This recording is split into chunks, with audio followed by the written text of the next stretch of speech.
There are a lot of mobs in Don't Starve Together here, ranging from towering big bads that'll stomp your face in without question, to tiny little passive cuteness that are critters, or pets if you'd like. Today, we will take a trip to the rock den to have ourselves a bash with the latter. And in order to find it, one must venture into the mosaic biome, and the den is typically pretty darn close to the start of said biome. Oh, and this is how it'll look like on ya's maps, so make note. When near, you'll find a new crafting tab called Critters, where you will find the actual crafting recipes for 6 varying pets for you to adopt. And when some of you see these recipes, you'll probably be saying, what the frickin' heck are some of these things? Well, that's what I'm here for. I will go one by one and break it all down for you, beginning with the clever feline kitty kits. Let's get to it. Get your murder face on, as to find cattails, one needs to slaughter some catcoons. They'll drop often, so you shouldn't have to eradicate an entire species. Unless you want to, of course. And fish sticks require, you guessed it, fish. So get yourself a pole, find your watering hole, and reel them in. I'd get a couple, if I was you. Pause and make note of my recipes here, as these are 4 different ones that can all net you fish sticks, so make you some. Ingredients in hand. Go on and make yourself 1 kitty kit for your pleasure. Now, you have your very own pet follower. But let's say you grow tired of cleaning the cat hair. Stand near the den, and you can abandon your previous pet in hope of getting another, as you can only have one at a time. But let's see about nabbing ourselves a vargling, yes? The fastest way to get a pile of hound teeth is to smash a couple hound mounds, as they can drop several each, along with the hounds themselves dropping one from time to time. Monster lasagna requires at least 2 monster food items, and as long as you don't use twigs as filling, you should be alright, as long as the bulk is monster stuff. Then go get man's best friend, only this time, it's a hound that won't bite your giblets off. Now that's a loyal companion right there. Someone grab the nachos, as it is guacamole time. Yup, guacamole exists in Don't Starve Together, and it is needed to get Giblet, our next critter.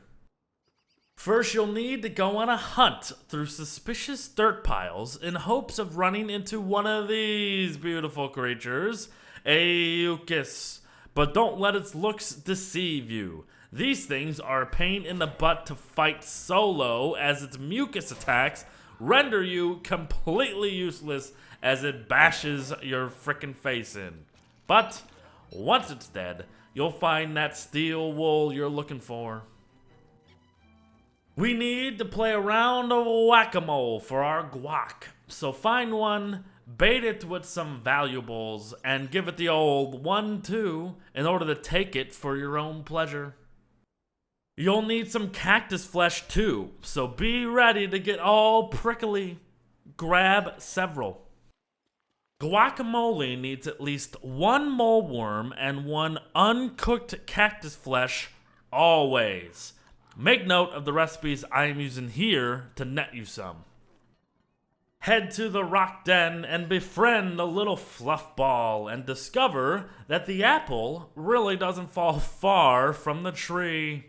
Or, I guess it would be mucus in this case. I'm feeling like some turkey for dinner. Anyone else?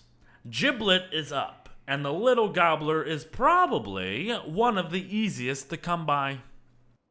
Just use bird traps to trap some flyers or shoot them down yourself. coming by a couple feathers really shouldn't be too hard. Again, murder is always the answer. Fighting the hentai will be the challenge, but remember to bait out its 2 swings, then get but 1 yourself. Kill a couple in search of its coveted tentacle spot. As for trail mix, start by taking part in the lovely activity that is deforestation, as we'll need the birch nuts that follow.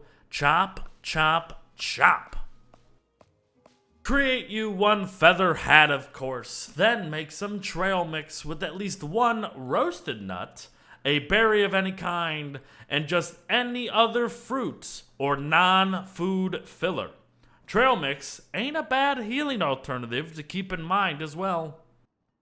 Mix it all together and you have yourself 1 Giblet, and he is 1 hoppy fella.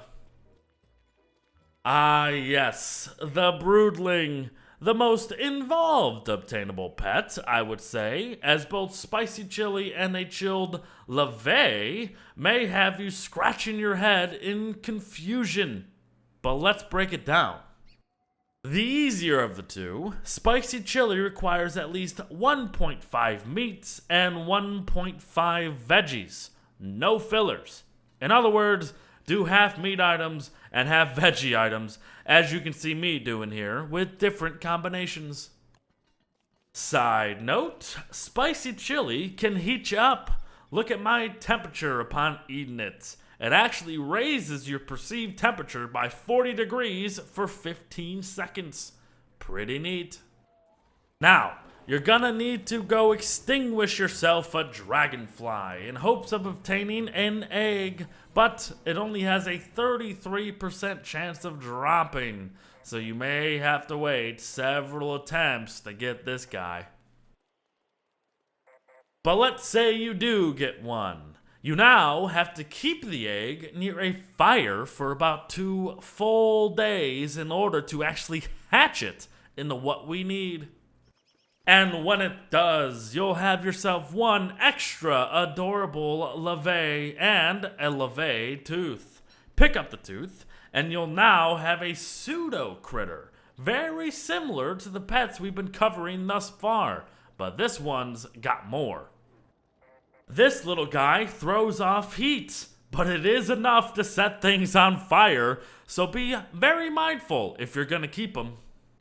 He actually has a hunger meter, unlike the others, and will starve to death if not fed often, but you'll need charcoal and ashes to do so. The little one becomes a puddle of hot magma, and his light is enough to survive the darkness. And heck, you can even cook on him. Man, this thing does everything. But we must say goodbye to our friend and actually freeze him to obtain that chilled LaVey that we need. Using the spicy chili and such, you'll get 1 broodling, your very own dragon companion. Very nice. Last but not least, Glam Glam, who appears to require some very colorful ingredients in order to adopt it. Let's go get him. Taffy is super simple, as just piling honey in a crock pot or 2 is all you need to do to make your foodie start sticking to your teeth. As for glamour goop, well, you need glamour. So head into the birch biome near the fat man himself, and if you haven't already, grab Glamour's flower during a full moon, now allowing Glam to follow you wherever you go. Eventually, Glamour will poop and use the goop to get you the scoop. Glam Glam is now yours, and you've practically just stolen Glamour's baby right in front of her. You are a monster. So pets are immortal, but can be really annoying when they are hungry. But what else? Well, did you know that they can actually have traits? The first trait is determined after 10 days, and are reassigned every 1.7 to 2.25 days following. In order to get the Scrappy trait, you'll need to kill monsters, and then quote-unquote Scrappy will appear before the pet's name, and it will now make unique, aggressive animations toward monsters. The Crafty trait comes from the player crafting items and structures, and now your pet will make special animations when you are digging, chopping, etc. Pet and play with your critter, or have your critter play with another player's to get the Playful traits. They'll play more often and play with others more often. Feed them fresh food or their favorite food to get the Well-Fed trait, making your pet hungry less often. Are these game-altering things? Not at all, but it's something that some people might not know. So, there you go. Oh, but an honorable mention are small birds, which are hatched from tall bird eggs after about 3 days of being near fires, but not too close. Similar to the extra adorable LaVey thing, a small bird can starve to death, follow the player, but can actually attack things for the player. So a little one that murders things alongside you, now that's what I'm talking about. Until they grow old enough to where instead of just becoming snotty brats and wanting to move out, they kinda just straight up murder you in cold blood. There you have it, everyone. A guide on the many critters in the wacky world of Don't Starve Together.